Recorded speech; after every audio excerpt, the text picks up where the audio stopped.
Good morning. My name is Rohan Samarajiva. I'll be moderating this session on energizing the bureaucracy. Now, in my book, of course, bureaucracy is not a bad word. Some people think it's a bad word, but I don't. Energizing the bureaucracy is our session, and we are fortunate to have a very senior and experienced official from our neighboring country and neighboring state of Tamil Nadu, Dr. Somanathan, with us to first set the stage. He'll speak for about 20-25 minutes. And after that, I have a wonderful, very strong panel, Secretary to Cabinet, Secretary to Treasury, Secretary to the Ministry of Education, Secretary to the Ministry of Development Strategies and International Trade. Very powerful panel that has been put together. I'm very privileged to be to work on to participate in this panel. This is going to be an exciting event, even though many people think that government may not be exciting, but I'm trying to make it exciting. And I begin by speaking in Sinhala, because you have to first understand the difference that we work in. I have to get you off center. In government, we have to work in 3 languages. අපි භාෂා 3කින් වැඩ කරන්න ඕනේ. ඒක සරලම වෙනසක්. ඕගොල්ලන්ගේ ආයතනවල ඕගොල්ලන්ට ඕන විදිහට වැඩ කරන්න පුළුවන්. පුද්ගලිකාංශය. අපි භාෂා 3කින් වැඩ කරන්න ඕනේ. හැම පේපර් එකම මම මේ මිස්ටර් අබේසිංහට මොකක් හරි ඩොකියුමන්ට් එකක් ඇරියොත් කැබිනට් එකට දාන්න කියලා හැම ඩොකියුමන්ට් එකම අපි භාෂා 3කින් පරිවර්තනය කරලා දාන්න ඕනේ. මට මේ දවස්වල තියෙන ලොකුම අභියෝගය අපේ වෙබ්සයිට් වල වෙබ් අඩවි වල සිංහල දෙමළ ඉංග්‍රීසි තුනම නැති එක. එම නිසා මම තීරණය කරා මේ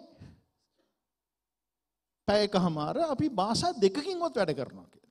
එතකොට ඔයගලන්ට තේරෙනවා මේ ආණ්ඩුවේ සංස්කෘතියයි පුද්ගලිකංශයේ සංස්කෘතියයි වෙනස් කියලා.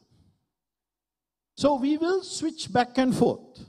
I used to be an interpreter in parliament and I learned the art of working in 2 languages. You will say something in this and summarize in the other language and you keep going, say new things in the other language. Not necessarily a 100% translation, right? Particularly, I am mindful of the fact that I cannot follow the official languages policy completely. So I'm going to do summaries in between. That is my job. I'm your official interpreter, right? The other thing is you have in your hand the chamber app. So as our speakers speak, I would invite you to start entering your questions. I will then group them together and post them to the panel. Our idea is basically the 90 minutes will be split 1/3, 1/3, and 1/3. About 20 minutes will be taken by Dr. Somanathan.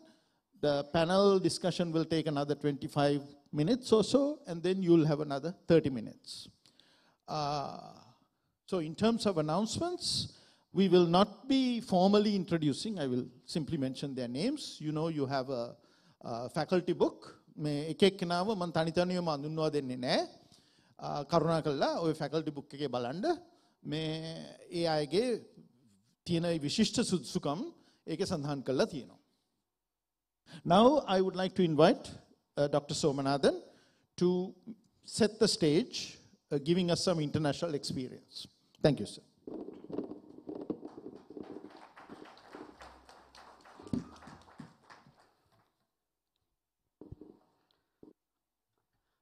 Mr. Abeysinghe, Cabinet Secretary, Dr. Samaratunga, Mr. Hettiarachchi, Mrs. Wijayawardhana, Professor Samarajiva, distinguished guests, ladies and gentlemen.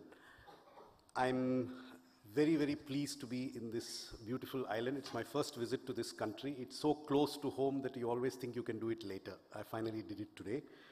I must say that my first experience with the Sri Lankan government has been very energetic, didn't need any energizing, in the sense that the electronic visa system that you have here works perfectly. It is the best I have seen anywhere in the world. It took me exactly 1 hour to get a visa. So it was a very nice experience, and my experience with immigration in Colombo was also the best I've had in any country in recent times. So you probably don't need this session, but anyway. Now, Professor Samarajiva has given me some clear marching orders, and even the worst critic of bureaucracies knows that one thing bureaucrats are good at is following instructions. So I intend to stick to the allotted time of 20 to 25 minutes, but like a good bureaucrat, I have 20 to 25. There's a little bit of play there, which I will use.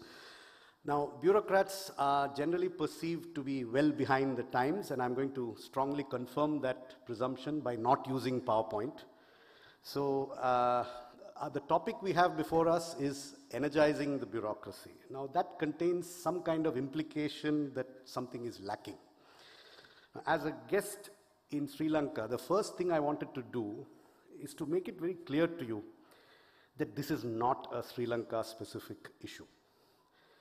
In virtually every genuine multi-party democracy, the civil service is perceived to be indecisive and slow. I haven't found any exceptions so far. The star bureaucracies that are often cited are not in genuine multi-party democracies. Now, why is this? See, the role of a civil service in a constitutional democracy is much more complex than people often appreciate. First, it has a role in preserving the constitutional order in terms of democracy, secularism, elections, free and fair elections.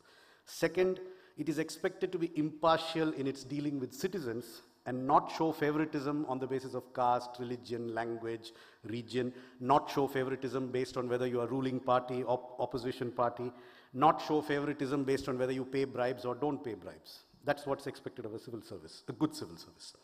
Third, a civil service is expected to faithfully translate the political will of elected governments into implementable policies. And fourth, it's expected to provide sound policy advice, even if it is not the advice the government wants to hear in private. There are fundamental conflicts between some of the actions that are inherent in these roles. So you have to be impartial, but you also have to faithfully implement the will of the elected government. You have to provide sound advice, but at the same time you have to carry forward the government's program, even if you think some parts of the program are not in the best interest of what you think should be done. So the key point is that carrying out a set mandate laid down by management is not the way a civil service works.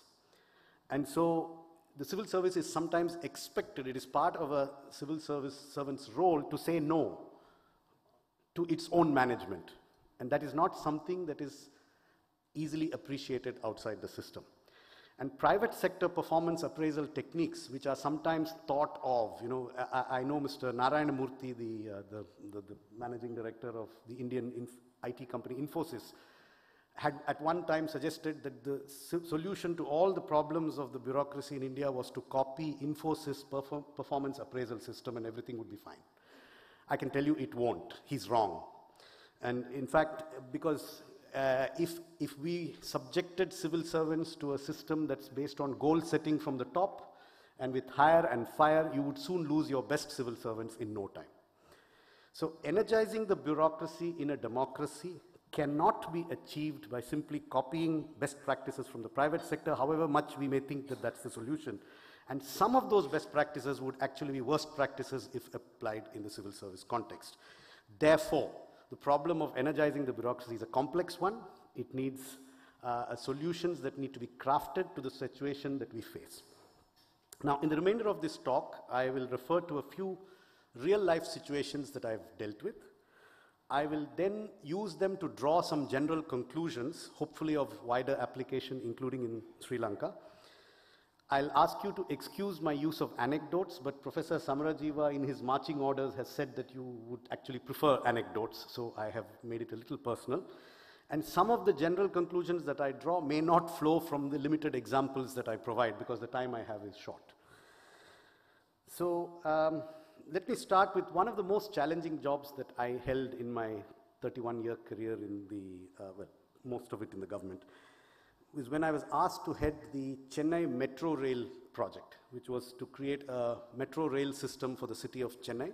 It's a $3 billion project, which was then and is now the biggest single infrastructure project in the state of Tamil Nadu.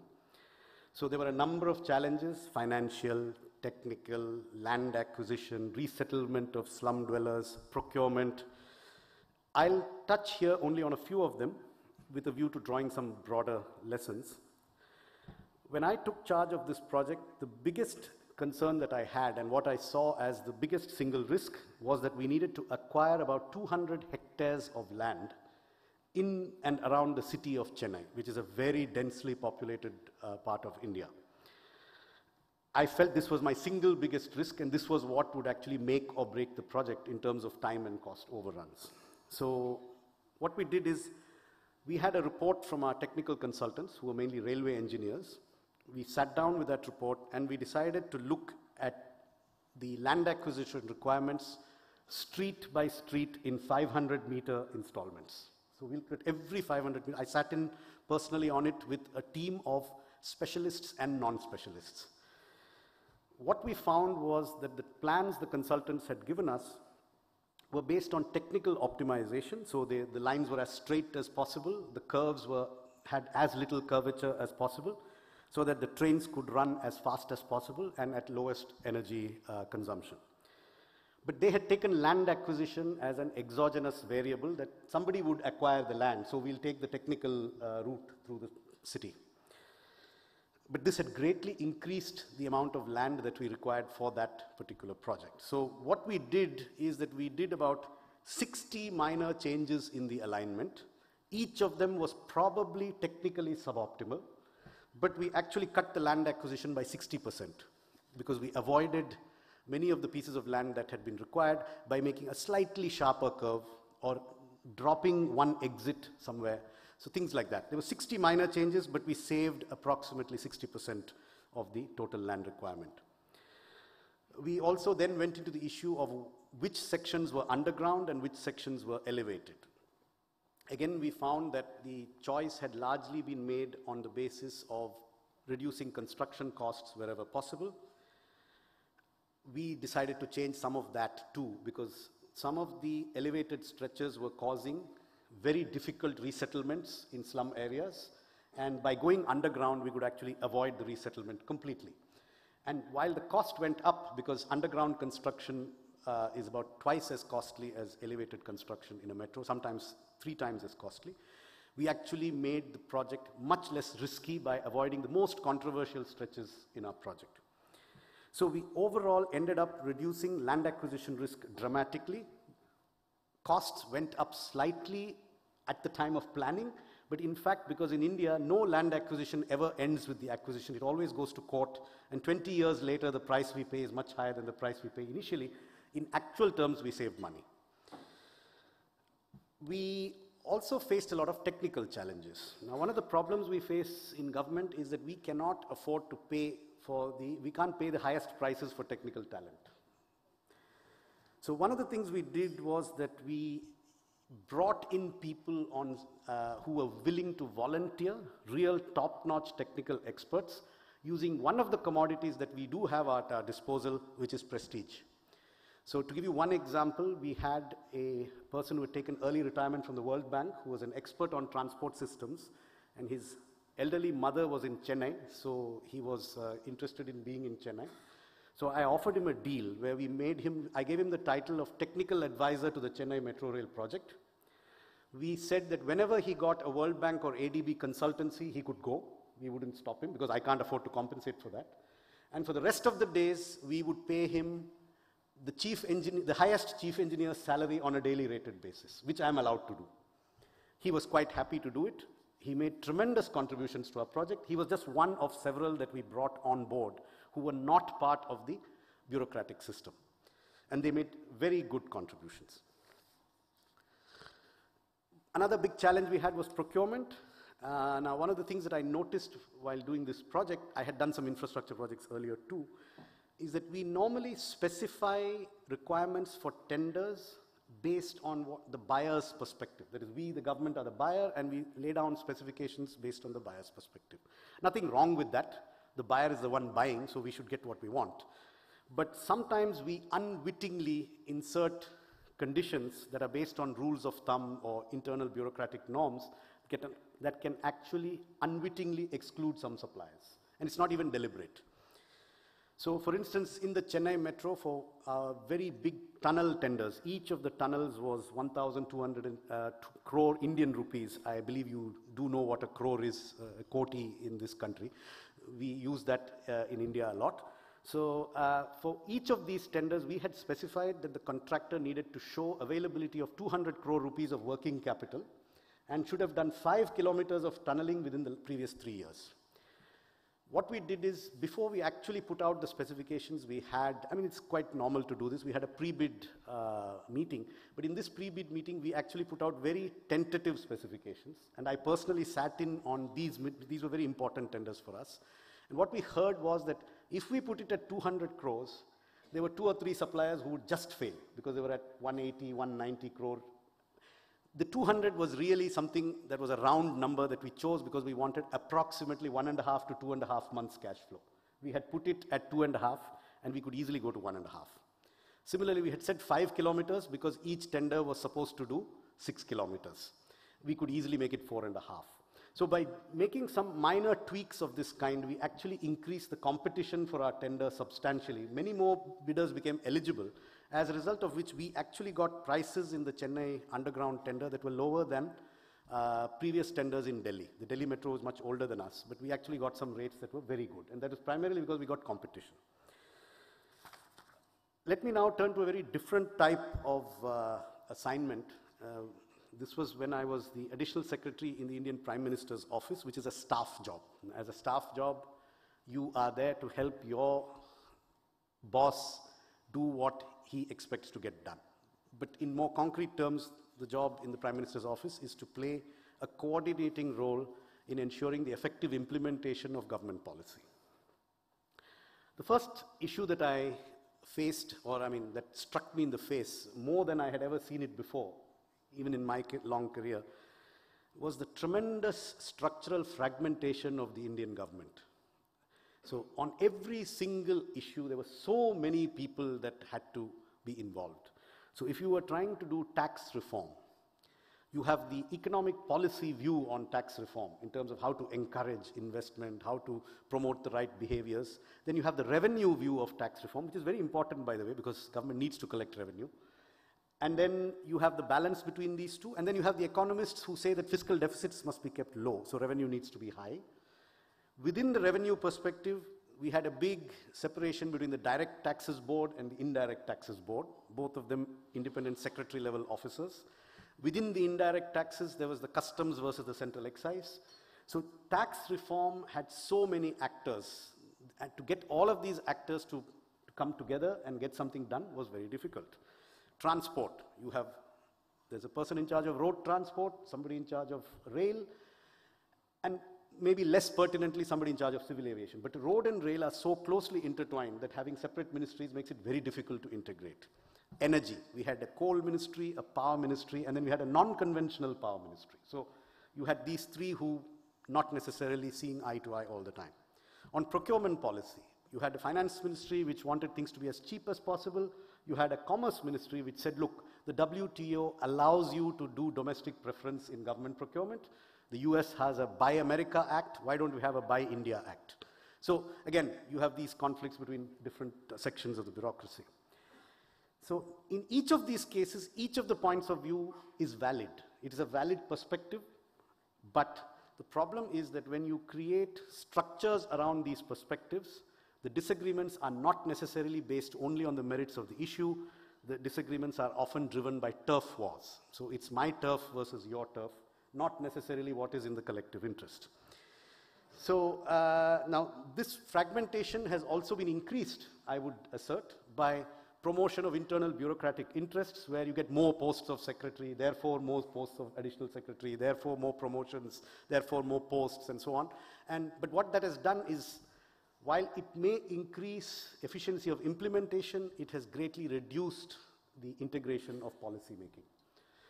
So how do you tackle this? So one thing which we tried to do was to reform the structure in some cases, but I don't have the time to go into that here. Two things that are more easy to do. One is we created some short-term structural fixes. So we created a tax policy council headed by the finance minister, in which the Economic Policy Secretary, the Revenue Secretary, the indirect taxes, the direct taxes were all part of it, and we said we won't look at budget proposals until it comes through this integrated council view. So it's not a replacement of the structure, it's creating one more structure, but it's a structure that has to integrate. It doesn't always work, but it sometimes works. The other thing we did is to use process improvements to overcome the fragmentation. So at one stage, I referred to the issue of domestic preference in government procurement. So at one point, a decision was taken that we will introduce domestic preference in government procurement, but nothing happened. There were too many ministries, they were squabbling, they had different points of view. So we then decided we would actually get it done, and we did get it done in 5 weeks. Now, how did we do that? Week 1, the Prime Minister's office produced a draft policy. We just produced a draft policy based on what we knew from the different ministries. We gave everyone 1 week in which to get their comments back to us, and we said that anybody not commenting would have been deemed to have agreed. So that was sure to ensure that the comments would come in. And the comments did come in within a week. At the end of week 2, we held a long meeting in the Prime Minister's office, chaired by the Principal Secretary. About 80% of the differences got resolved at that meeting, but 20% difficult issues remained. We then produced a second draft in week 3 and gave the ministries 3 days in which to give their comments on the second draft. So they did give their comments. And in the final version, we had about 5% issues remaining unresolved, which we took to the Prime Minister, got an executive decision, and then implemented. So it got implemented. It may not be perfect, but we actually got it done. So, and then, of course, the procedures were followed. Prime Minister spoke to the ministers and so on, and it all got done. So it's one way that we got around the problem. So now let me move off from these specific anecdotes to some general suggestions. Some steps which can energize project implementation. First, greater attention to project design in terms of involving people other than professional designers of projects. I mean, other than people who are technically specialized in those projects.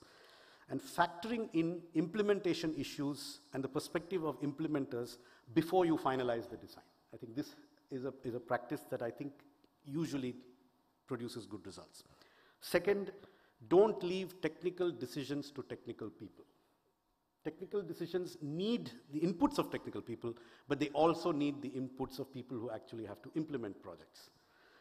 Third, in procurement, especially very large, significant procurement transactions, do get the seller's perspective before you finalize your specifications, but do it transparently, fairly, not to favor one particular supplier, not to be exclusive, but to be inclusive. Fourth, subject your projects to expert analysis and find innovative ways to get experts to work for you. Some suggestions on energizing policy making. If you can reduce fragmentation in some of these over-fragmented sectors, try to do it. If you can't, find alternatives in terms of structural short-term solutions or process solutions. Here again, use expert outside advice. It's very valuable, and people are often willing to contribute to government pro bono. You have to be a little bit careful about whether they have views that they are trying to advance for their own industry, but not everybody who comes and gives pro bono advice is actually seeking to do something underhand. Many of them are actually just trying to be helpful. And some suggestions on the provision of citizen services. I would suggest that we need to do, I'm saying this without knowing anything about Sri Lanka, but every job that I've held in my career, I have found that we can increase the delegation of authority to lower levels. In fact, now almost as a rule of thumb, if I go to a new job, I say, when was your delegation of powers last fixed? If they say less than 3 years, I say double everything. If they say more than 3 years, I say quadruple everything. And then I say, come back to me if you don't agree. Prove to me why it can't be increased. Because delegation of powers to lower levels usually gets stultified over a period of time. More and more decisions with inflation get pushed up the ladder, and they get slowed down, and powers of lower officers are often eclipsed simply by inflation. And it's not often that we choose to increase them. Increasing powers of subordinates energizes them. You get a few more mistakes, yes, but you get much more speed. So with few exceptions, I would say delegate a lot. Thank you.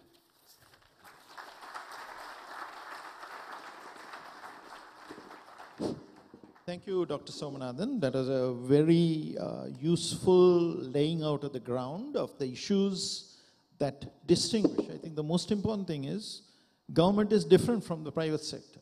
That's what I'm trying to get across, right? That, I think, has been highlighted. අපිට තියෙන ප්‍රශ්න මොනවද? අපිට තියෙන සුවිශේෂ ප්‍රශ්න මොනවද? ඒ ප්‍රශ්න ගැන කල්පනා කරනකොට අපේ ලංකාවේ අපි හිතන් ඉන්නවා මේ අමාත්‍යාංශ 50ක්ද කීයක්ද මට ගානවත් දන්නේ නැහැ. මම 52ක් තියෙනවා. 52ක්. මේක අපි හිතන් ඉන්නවා අපිට ප්‍රශ්නයක් කියලා. බැරින්නම් ඒක හැමතැනම තියෙන ප්‍රශ්නයක්. මේ ෆ්‍රැග්මන්ටේෂන්, ඒ බලය විමධ්‍යගත වෙලා තැන් තැන් වල විසිරලා තියෙන එක, ඒක හැමතැනම තියෙන ප්‍රශ්නයක්. මම එතකොට මේ සාකච්ඡාව ආරම්භ කරන්න යනවා අත් වශයෙන්ම එතුමා සඳහන් කරපු දෙයක්, නමුත් වැඩි විස්තර කතා කරපු නැති දෙයක්. ඒ කියන්නේ කිව්වා we must almost assume that there is going to be an appeal to the courts, to the legal system.